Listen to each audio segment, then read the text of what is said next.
નમસ્કાર, હું છું હિના અને આપ જોઈ રહ્યા છો ઇન્ડિયા ન્યૂઝ ગુજરાતનું ખાસ બુલેટિન આપણું સુરત. સમાચારની શરૂઆત કરતા પહેલા એક નજર કરીશું આજની હેડલાઇન્સ પર. બુલેટ ટ્રેનને લઈ મોટી જાહેરાત. કેન્દ્રીય રેલવે મંત્રી અશ્વિની વૈષ્ણવે કરી જાહેરાત. 15 ઓગસ્ટ 2027 થી શરૂ થશે બુલેટ ટ્રેન. સુરતથી બિલીમોરા વચ્ચે દોડશે પ્રથમ બુલેટ ટ્રેન.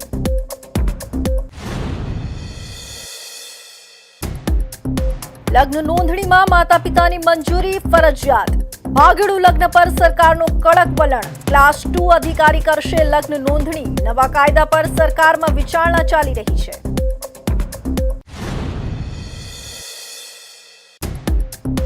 નિરમા અને ટાઇડના નામે મ્યાઉ મ્યાઉ ડ્રગ્સ વેચતો. ઇન્સ્ટાગ્રામ પર કપડાં ધોવાના પાવડરના નામે વેચાતું હતું મોતનું પડીકું. 31st ડિલિવરી કરવા નીકળેલા પેડલરને એસઓજીએ ઝડપ્યો.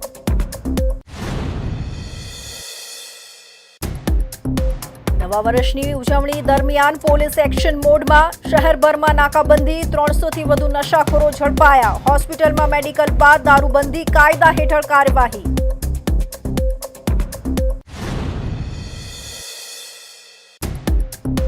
અને 31st નશાખોરોને પકડવામાં વ્યસ્ત. પોલીસના નાક નીચે હત્યાના 2 બનાવ. સુરતમાં 2 યુવાનોની કરપીણ હત્યા. ક્યાંક ગુટખાના પૈસા તો ક્યાંક જૂની અદાવતે જીવ લીધો. અને હવે જોઈશું સમાચાર વિસ્તારથી.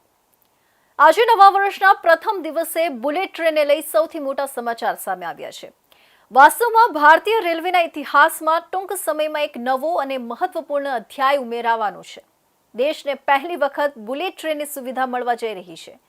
કેન્દ્રીય રેલવે મંત્રી અશ્વિની વૈષ્ણવે મહત્વની જાહેરાત કરતા જણાવ્યું છે કે 15 ઓગસ્ટ 2027 થી ભારતની પહેલી બુલેટ ટ્રેન દોડતી જોવા મળશે. કેન્દ્રીય રેલવે મંત્રી અશ્વિની વૈષ્ણવે કહ્યું કે પ્રથમ ફેઝમાં બુલેટ ટ્રેન 15 ઓગસ્ટ 2027ના રોજ પહેલા સુરતથી બિલીમોરા નવસારી વચ્ચે દોડશે. ત્યારબાદ બીજા ફેઝમાં વાપીથી સુરત, ત્રીજામાં વાપીથી અમદાવાદ, ચોથા ફેઝમાં થાણેથી અમદાવાદ, છેલ્લે મુંબઈથી અમદાવાદ વચ્ચે શરૂ થશે. બુલેટ ટ્રેન શરૂ થતા માત્ર 2 કલાક અને 7 મિનિટમાં અમદાવાદથી મુંબઈ જઈ શકાશે. બુલેટ ટ્રેનની મુખ્ય લાઇનની ગતિ ક્ષમતા 320 કિલોમીટર પ્રતિ કલાક અને લૂપ લાઇનની 80 કિલોમીટર પ્રતિ કલાકની રહેશે. બુલેટ ટ્રેનના ટ્રેકની નજીક કોઈ પણ પ્રકારના વાઇબ્રેશનને કંટ્રોલ કરવા માટે અનેક સિસ્ટમ તૈયાર કરવામાં આવી છે, જેમાં હવા કે અચાનક ભૂકંપની સ્થિતિમાં ટ્રેન સંપૂર્ણ રીતે સ્થિર રહે તે કેટલીક ખાસ પ્રકારની સુવિધા જોડવામાં આવી છે. पहला सेक्शन है सूरत से बिलीमोरा ओपन होगा, उसके बाद में वापी से सूरत ओपन होगा, उसके बाद में वापी से अहमदाबाद ओपन होगा और उसके बाद में ठाणे से अहमदाबाद ओपन होगा, फिर मुंबई से अहमदाबाद होगा. ये 1 by 1 सीक्वेंस. हाँ, अंडर बता सकते थे 2027 का अगस्त 2026, 15 अगस्त 2027. Mumbai Ahmedabad high speed rail corridor પ્રોજેક્ટની કુલ કિંમત 1.8 લાખ કરોડ રૂપિયા આંકવામાં આવી છે. શેર હોલ્ડરિંગ પેટર્ન મુજબ કેન્દ્ર સરકાર NHSRCLને 10,000 કરોડ રૂપિયા ચૂકવશે, જ્યારે ગુજરાત અને મહારાષ્ટ્ર રાજ્ય 5,000 કરોડ રૂપિયા ચૂકવશે. બાકીનો ખર્ચ જાપાન પાસેથી 0.1% વ્યાજે લોન દ્વારા લેવામાં આવશે. સપ્ટેમ્બર 2017માં અમદાવાદમાં બુલેટ ટ્રેન પ્રોજેક્ટનો શિલાન્યાસ કરવામાં આવ્યો હતો. લગ્ન નોંધણીને લઈ રાજ્ય સરકાર ટૂંક સમયમાં એક મોટો નિર્ણય લેવા જઈ રહી છે, જે મુજબ હવે ભાગેડું લગ્નની નોંધણી પહેલા યુવક અને યુવતીના માતા પિતાની મંજૂરી લેવી ફરજિયાત છે. માતા પિતાએ કરી લે છે પોતાની મરજીથી, ત્યારે એની પાછળનો જે પરિવાર છે, એનું કુટુંબ છે, ખૂબ પીડા ભોગવતું હોય છે અને એના માટે સરકારે ખૂબ મદદ કરી છે. અત્યારે સરકારે જે જાહેરાત કરી છે એ પ્રમાણે નીચેના લેવલે જે કોઈ પણ વર્ગ 3ના અધિકારીઓ કે વર્ગ નીચેના જે અધિકારીઓ છે કે જે પોતાની લેવલે તલાટી કક્ષાના અધિકારીઓ જે નોંધણી કરી અને પ્રમાણપત્ર આપતા હતા, એના બદલે સરકારે હવે આ બાબતે ગંભીરતા દાખવી છે અને આ રીતે દીકરીઓનું રક્ષણ કરવા માટે સરકારે આગળ વધી અને રજિસ્ટ્રેશનમાં ફેરફાર કર્યો છે કે હવે ક્લાસ 2થી ઉપરના અધિકારીઓ જ્યારે મંજૂરી આપશે અને એને માતા પિતાને 30 દિવસની નોટિસ આપવામાં આવશે કે માતા પિતાને આ બાબતે જે કંઈ પણ કહેવું હોય એ નોટિસ મળે તો એના બાબતે માતા પિતા દીકરી વતી અથવા કોઈ પણ એના સંબંધીઓ એના દીકરી વતી કહી શકશે. તો એ વસ્તુ રેકોર્ડ પર લેવામાં આવશે અને ત્યારબાદ ખરાઈ કર્યા પછી રજીસ્ટ્રેશન થશે.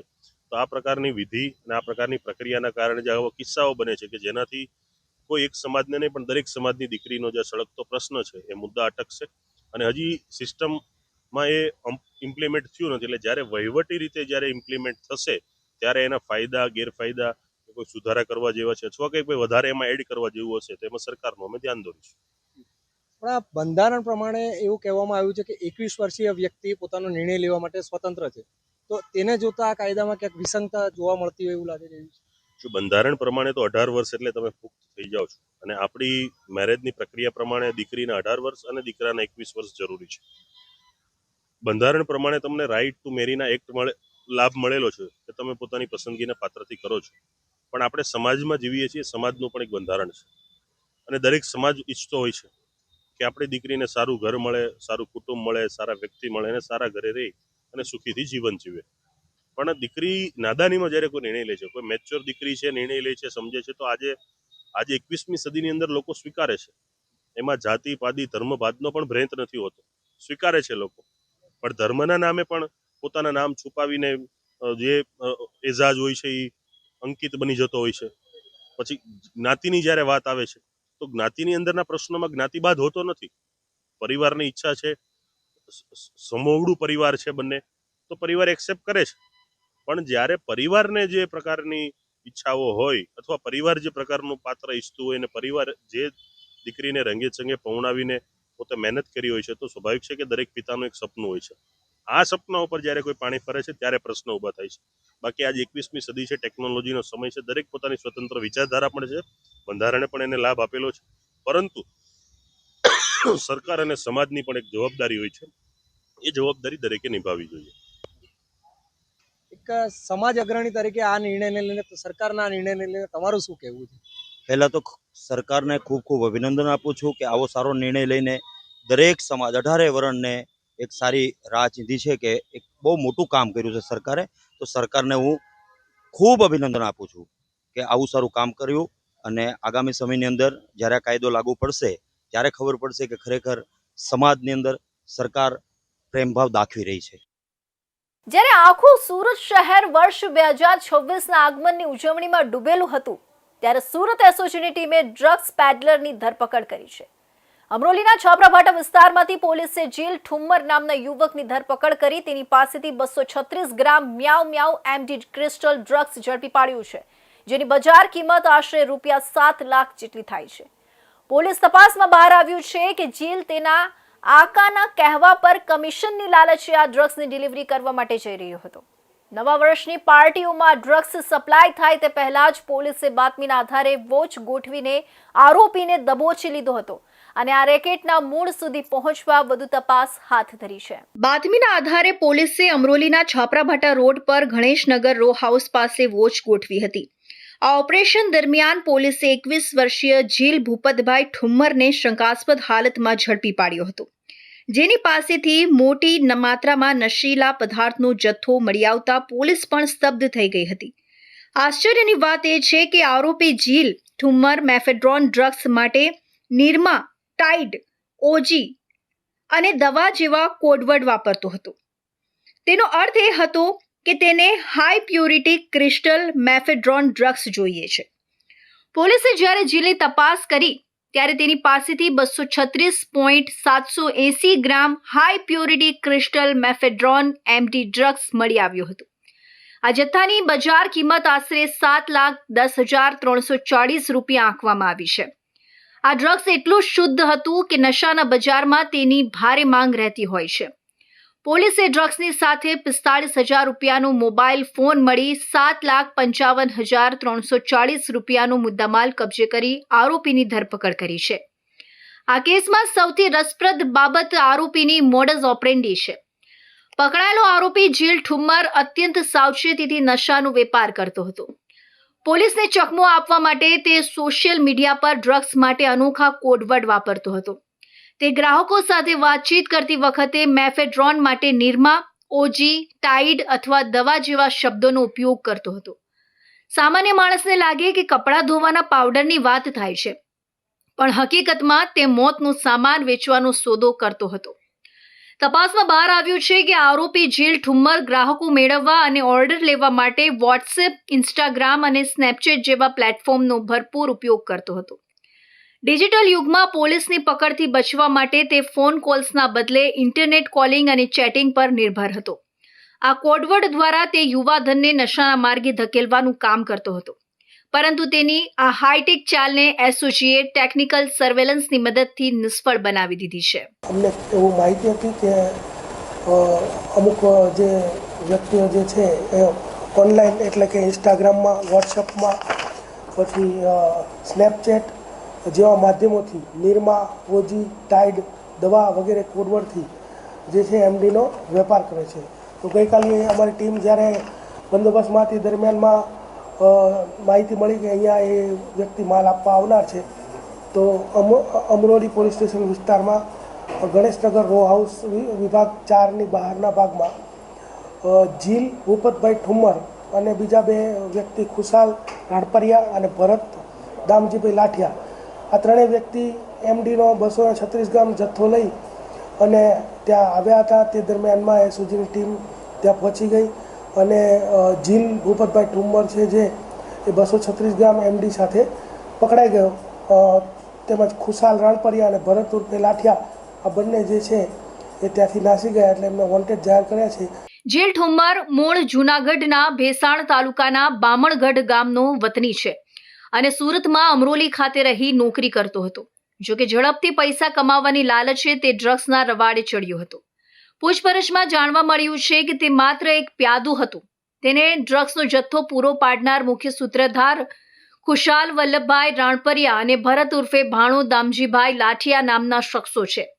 આ બંને આરોપીઓ હાલ પોલીસ પકડથી દૂર છે અને તેને વોન્ટેડ જાહેર કરવામાં આવ્યા છે. નવા વર્ષની ઉજવણી દરમિયાન કોઈ અનિચ્છનીય ઘટના ન બને તે માટે સુરત પોલીસ તંત્ર દ્વારા એક દિવસ અગાઉથી જ શહેરભરમાં કડક સુરક્ષા વ્યવસ્થા ગોઠવવામાં આવી હતી.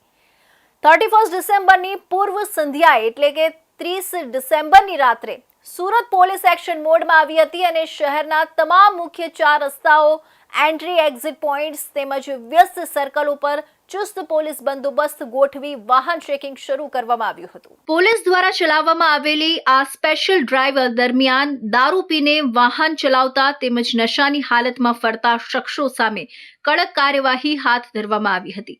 શહેરના અલગ અલગ વિસ્તારોમાં નાકાબંધી કરીને શંકાસ્પદ જણાતા વાહન ચાલકોની બ્રેથ એનાલાઇઝર દ્વારા તપાસ કરવામાં આવી હતી. પોલીસની તપાસ દરમિયાન ચકાસણી કરવામાં આવતી હોય છે.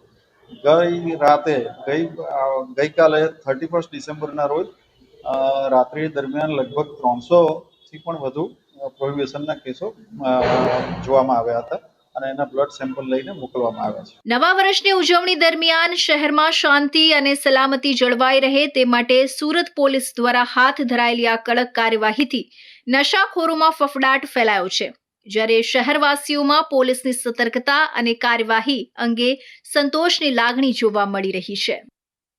તો હવે સમય છે એક વિરામનો.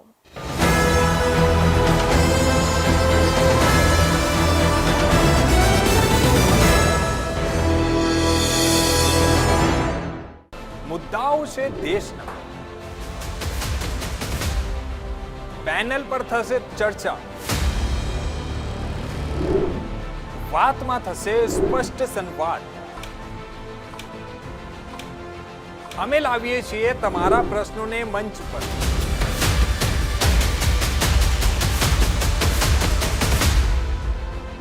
કેમ કે સમસ્યા તમારી, લડત તમારી. જુઓ મારી સાથે ફક્ત ઇન્ડિયા ન્યૂઝ ગુજરાત પર.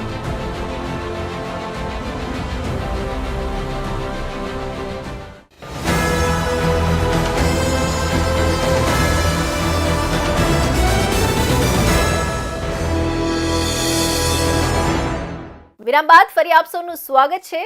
સુરત શહેરમાં નવા વર્ષની ઉજવણી અને 31ની રાત્રિ લોહિયાળ સાબિત થઈ છે, જેમાં પોલીસના ચુસ્ત બંદોબસ્ત અને નશાખોરો પરની વોચ વચ્ચે અસામાજિક તત્વોએ 2 યુવાનોની નિર્મમ હત્યા કરી નાખતા સુરક્ષા વ્યવસ્થા સામે ગંભીર સવાલ ઊભા થયા છે.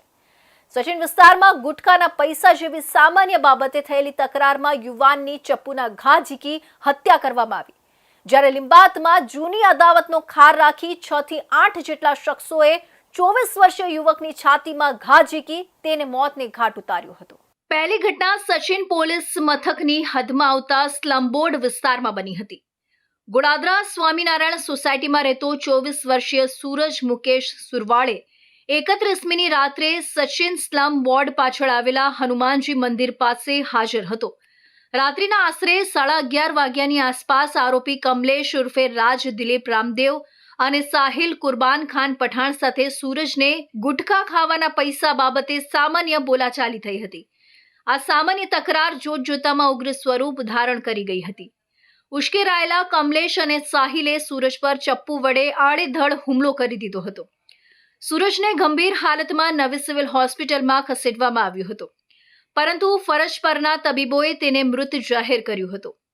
સૂરજ ગોડાદરાથી સચિન શા માટે ગયો હતો અને આ પાછળ અન્ય કોઈ કારણ છે કે કેમ તે અંગે સચિન પોલીસે તપાસ શરૂ કરી છે. હત્યાની બીજી ઘટના લિંબાયત વિસ્તારમાં બની હતી.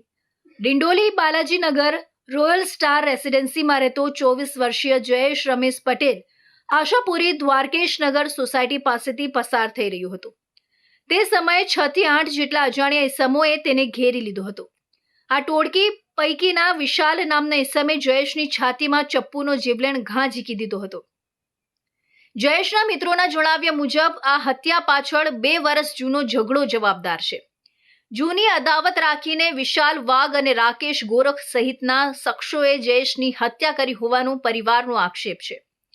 આ દુર્ઘટનામાં જયેશની 2.5 વર્ષની માસૂમ બાળકીએ પિતાની છત્રછાયા ગુમાવી છે, જેના કારણે પરિવારમાં ભારે આક્રંદ જોવા મળી રહ્યું છે. 31મી રાત્રે સુરત પોલીસ કમિશનર દ્વારા આખા શહેરમાં હજારો પોલીસ જવાનો તૈનાત હોવાના દાવા કરવામાં આવ્યા હતા. જોકે લિંબાયત અને સચિન જેવા વિસ્તારોમાં બનેલી આ ઘટનાઓએ સુરક્ષા વ્યવસ્થા સામે પ્રશ્નાર્થ ચિહ્ન મૂક્યા છે. સ્થાનિકોનો આક્ષેપ છે કે પોલીસ નશાખોરોને પકડવામાં વ્યસ્ત હતી, જેનો લાભ ઉઠાવી અસામાજિક તત્વોએ બેફામ બનીને હત્યાના ગુનાને અંજામ આપ્યો છે. હાલમાં બંને મૃતદેહોને પોસ્ટમોર્ટમ માટે નવી સિવિલ હોસ્પિટલ મોકલવામાં આવ્યા છે. સચિન અને લિંબાયત પોલીસે અલગ અલગ ગુના નોંધી ફરાર આરોપીઓને પકડવા માટે ચક્રો ગતિમાન કર્યા છે. નવા વર્ષના પ્રથમ દિવસે જ બનેલી આ બેવડી હત્યાથી સુરતવાસીઓમાં ભય અને રોષનો માહોલ જોવા મળી રહ્યો છે. સુરતના ચોક બજાર વિસ્તારમાં રહેમતનગર 4 રસ્તા પાસે ગત ઓક્ટોબર માસમાં થયેલી યુવાનની હત્યાનો ભેદ પોલીસે ઉકેલી નાખ્યો છે. આ કેસમાં સૌથી ચોંકાવનારો વળાંક ત્યારે આવ્યો જ્યારે ખબર પડી કે જે વ્યક્તિએ ઘાયલ યુવાનને બચાવવા માટે 108 એમ્બ્યુલન્સને ફોન કર્યો હતો તે પોતે જ તેનો હત્યારો હતો. પોલીસે આરોપી મિત્ર ગણેશ પોલઈની ઓડિશાથી ધરપકડ કરી છે. મોબાઈલ ઝૂંટવાની લહાઈમાં યુવાને જીવ ગુમાવ્યો હતો. 14 ઓક્ટોબર 2025ના રોજ રહેમતનગરના ખુલ્લા મેદાનમાંથી 30 વર્ષીય સાહિલ રફીક શાહની લાશ મળી આવી હતી. મૃતકના શરીર પર ગંભીર ઈજાના નિશાન હતા અને પોસ્ટમોર્ટમ રિપોર્ટમાં જાણવા મળ્યું હતું કે તેને લાકડાના બોથડ હથિયારથી માર મારવામાં આવ્યો હતો. આ રિપોર્ટના આધારે ચોકબજાર પોલીસે અજાણ્યા શખ્સ વિરુદ્ધ હત્યાનો ગુનો નોંધી આરોપીને પકડવા માટે ચક્રો ગતિમાન કર્યા હતા. પોલીસની સર્વેલન્સ ટીમે તપાસ દરમિયાન વિસ્તારના અનેક એમ્બ્રોડરીના ખાતાઓમાં પૂછપરછ હાથ ધરી હતી. આ દરમિયાન પોલીસને મહત્વની કડી મળી હતી કે મૃતક સાહિલ અને ત્યાં જ કામ કરતા ગણેશ નામના યુવાન વચ્ચે અગાઉ ઉગ્ર ઝઘડો થયો હતો. આ બાતમીના આધારે પોલીસે વેડ રોડ પર રહેતા 20 વર્ષીય ગણેશ ચંદ્રશેખર પોલઈની અટકાયત કરી તેની કડકાઈથી પૂછપરછ શરૂ કરી હતી. આરોપી ગણેશે કબૂલાત કરી હતી કે તે રાત્રે જ્યારે પટેલ ઇન્ડસ્ટ્રીઝ પાસે ઊભો હતો ત્યારે તેનો મિત્ર સાહિલ અચાનક ત્યાં આવ્યો હતો. સાહિલે ગણેશના હાથમાંથી મોબાઈલ ફોન ઝૂંટવાનો પ્રયાસ કર્યો હતો અને ગાળાગાળી કરવા લાગ્યો હતો. આ તકરાર એટલે વધી ગઈ કે બંને વચ્ચે ઝપાઝપી શરૂ થઈ હતી અને ઉશ્કેરાયેલા ગણેશે નજીકમાં પડેલો લાકડાનો ફટકો સાહિલના માથા અને શરીરના ભાગે ઝીંકી દીધો હતો. ગંભીર રીતે ઘાયલ થયા બાદ સાહિલ ત્યાંથી ભાગીને ખુલ્લા મેદાનમાં જઈને પડી ગયો હતો. આરોપી ગણેશ તે સમયે ત્યાંથી જતો રહ્યો હતો, પરંતુ વહેલી સવારે જ્યારે તેણે જોયું કે સાહિલ ત્યાં જ લોહી લોહાણ હાલતમાં પડ્યો છે ત્યારે તે ગભરાઈ ગયો હતો. પોતે પકડાઈ ન જાય અને કોઈને શંકા ન જાય તે માટે તેણે એક શાતીર ચાલ ચાલી અને મદદગાર હોવાનો ઢોંગ કરી 108 એમ્બ્યુલન્સને જાણ કરી હતી. પોલીસે આરોપીની ધરપકડ કરી તેની પાસેથી ગુનામાં વપરાયેલું સાધન કબજે કરવાની તજવીજ હાથ ધરી છે. આરોપી ગણેશ મૂળ ઓડિશાનો વતની છે અને સુરતમાં મજૂરી કામ કરતો હતો. મિત્રતા અને પરિચય હોવા છતાં ક્ષણિક આવેશમાં આવીને કરવામાં આવેલી આ હત્યાએ સમગ્ર વિસ્તારમાં ચકચાર મચાવી દીધી છે. હાલ પોલીસ આરોપીના રિમાન્ડ મેળવી આગળની કાયદેસરની તપાસ ચલાવી રહી છે. 31 ડિસેમ્બરની ઉજવણી સામાન્ય રીતે પાર્ટી અને નશા સાથે જોડાયેલી હોય છે, પરંતુ સુરતમાં એક અનોખી અને સંદેશાત્મક ઉજવણી જોવા મળી. Lions club of Surat, Rander Adajan સહિત સહયોગી સંસ્થાઓ દ્વારા માતૃશ્રી વૃદ્ધાશ્રમ ખાતે સંગીત, હાસ્ય અને સેવાભાવ સાથે નવા વર્ષનું સ્વાગત કરવામાં આવ્યું. વડીલો સાથે કેક કાપી ઉજવણી કરવામાં આવી અને યુવાધનને સકારાત્મક સંદેશ આપવામાં આવ્યો. જે એક તરફ 31 ડિસેમ્બરની ઉજવણી મોટા ભાગે પાર્ટી, ડીજે અને નશા સાથે જોડાઈ ગઈ છે, ત્યારે સુરત શહેરમાં એક અનોખી અને સંદેશાત્મક ઉજવણી જોવા મળી. Lions club of Surat, Rander Adajan સહિત વિવિધ સહયોગી સંસ્થાઓ દ્વારા રાંદેર વિસ્તારમાં આવેલા માતૃશ્રી વૃદ્ધાશ્રમ ખાતે સંગીત, હાસ્ય અને સેવા ભાવનાના સથવારે 31 ડિસેમ્બર અને નવા વર્ષનું સ્વાગત કરવામાં આવ્યું. આ કાર્યક્રમ દરમિયાન વૃદ્ધાશ્રમમાં રહેતા વડીલોના ચહેરા પર ખુશીની ઝલક જોવા મળી. સંગીતના મધુર સ્વરો વચ્ચે વડીલોએ ભૂતકાળની યાદોને તાજી કરી, તો બીજી તરફ હાસ્ય કલાકાર નવસાદ કોટડિયાએ પોતાની રમૂજી શૈલીથી સમગ્ર માહોલને હાસ્ય રસથી ભરપૂર કરી દીધો. વડીલો ખુલ્લા મનથી હસ્યા અને આનંદ વ્યક્ત કર્યો. કાર્યક્રમમાં રાંદેર પોલીસ પણ ખાસ હાજર રહી હતી. પોલીસ અધિકારીઓએ વડીલો સાથે સંવાદ કર્યો અને સમાજમાં સકારાત્મક સંદેશ આપ્યો. કાર્યક્રમ દરમિયાન વડીલો સાથે કેક કાપીને નવા વર્ષનું આત્મીયતાપૂર્વક સ્વાગત કરવામાં આવ્યું, જે ક્ષણ ભાવનાત્મક બની ગઈ હતી. અહીંયા અમે લોકોએ 31નું સેલિબ્રેશનનું ઉજવણીનું આયોજન કરેલું હતું અને પત્રકાર મિત્રો પણ આવ્યા. ઘણા બધા બા દાદા, ઘણા બધા સાથે અમે લોકોએ સારી રીતે ઉજવણી કરી છે. અમે બધાનો આભાર વ્યક્ત કરીએ છીએ. લોકો પાર્ટીઓ અલગ અલગ રીતે સેલિબ્રેટ કરતા હોય છે, પણ અમે મા બાપ અને વડીલો સાથે સેલિબ્રેશનનું વિચાર્યું હતું. એટલે અમે આ રીતે એક હાસ્ય કલાકાર નવસાદભાઈ કોટડિયા અને નવસાદભાઈ ડોઢિયા એ લોકો સાથે અમે લોકો એક પ્રોગ્રામનું આયોજન કરીને સારી રીતે એક સેલિબ્રેશનનું આયોજન કર્યું. આ અવસરે આયોજકોએ ખાસ કરીને યુવાધનને સંદેશ આપતા જણાવ્યું કે નવું વર્ષ ફક્ત નશા અને આડંબરી ઉજવણીથી નહીં, પરંતુ સેવાકીય પ્રવૃત્તિઓ અને સમાજ પ્રતિ જવાબદારી સાથે ઉજવવું જોઈએ. નશા તરફ વળતું યુવાધન સમાજ માટે ચિંતાજનક બાબત છે, ત્યારે આવી સેવાભાવપૂર્ણ ઉજવણી યુવાનો માટે પ્રેરણારૂપ બની શકે છે. Lions club of Surat, Rander Adajan તથા સહયોગી સંસ્થાઓએ આવનારા સમયમાં પણ આવા સામાજિક અને સેવાભાવી કાર્યક્રમો યોજવાની પ્રતિબદ્ધતા વ્યક્ત કરી હતી. આયોજકોએ તમામ નાગરિકોને અપીલ કરી કે તહેવારો અને ખાસ દિવસોની ઉજવણી સેવાકીય પ્રવૃત્તિ સાથે કરવામાં આવે તો તેનું મહત્વ અનેક ગણું વધી જાય છે.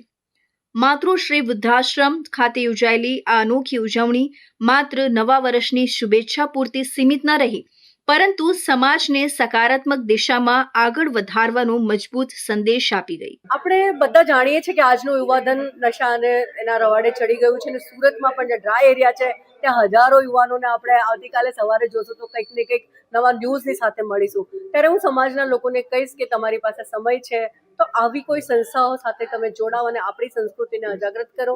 આવા માવતર કે જે પોતાના સંતાનોથી અલગ રહે છે તેની સાથે તમે તમારા સમયની ઉજવણી કરો. नशा क्या करना जब अपने पास में बहुत सारी ऐसी संस्थाएं हैं जहाँ पे आप बहुत कुछ ले सकते हो, इनके आशीर्वाद ले सकते हो, तो इनके साथ आपको आपका समय बिताना चाहिए. માતૃશ્રી વૃદ્ધાશ્રમ ખાતે યોજાયેલી આ અનોખી ઉજવણી એ સાબિત કર્યું કે નવા વર્ષની શરૂઆત સેવાભાવ અને માનવતા સાથે કરવામાં આવે તો તેની સાચી ઉજવણી થાય છે. વડીલોના ચહેરા પર ખુશીની સ્મિત અને કાર્યક્રમ દરમિયાન અપાયેલો નશા વિરોધી સંદેશ સમાજ માટે પ્રેરણારૂપ બન્યો છે.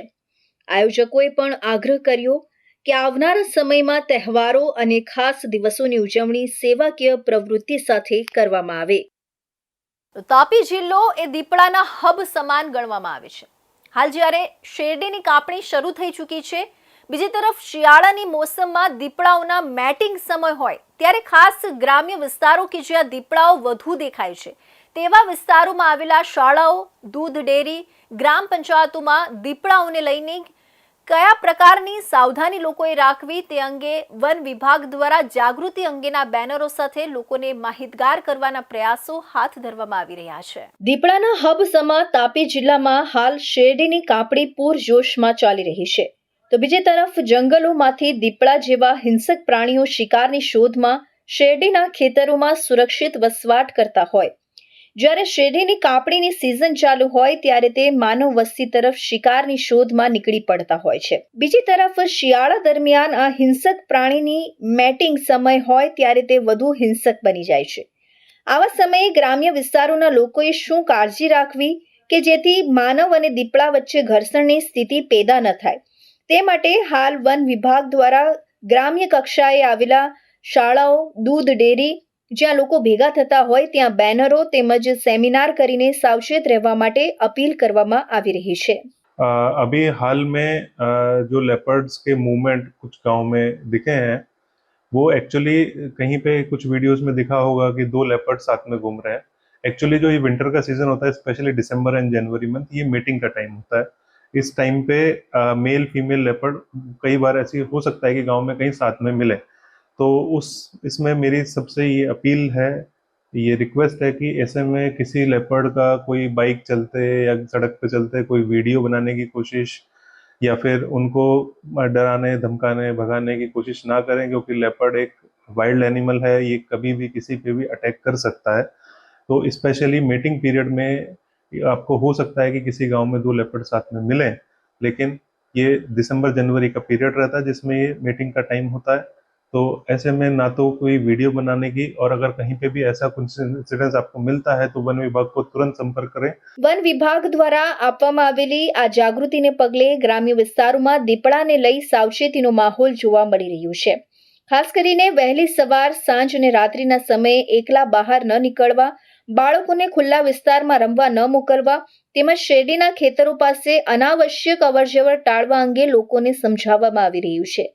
વન વિભાગે કોઈ પણ દીપડાની હલચલ જણાય તો તાત્કાલિક જાણ કરવા અપીલ કરી છે, જેથી માનવ અને દીપડા વચ્ચેના સંઘર્ષને અટકાવી શકાય. તો આ હતા ઇન્ડિયા ન્યૂઝ ગુજરાતના ખાસ બુલેટિન, આપણું સુરતના મહત્વના સમાચાર. નવા સમાચાર સાથે ફરી મળીશું, ત્યાં સુધી જોતા રહેજો ઇન્ડિયા ન્યૂઝ ગુજરાત.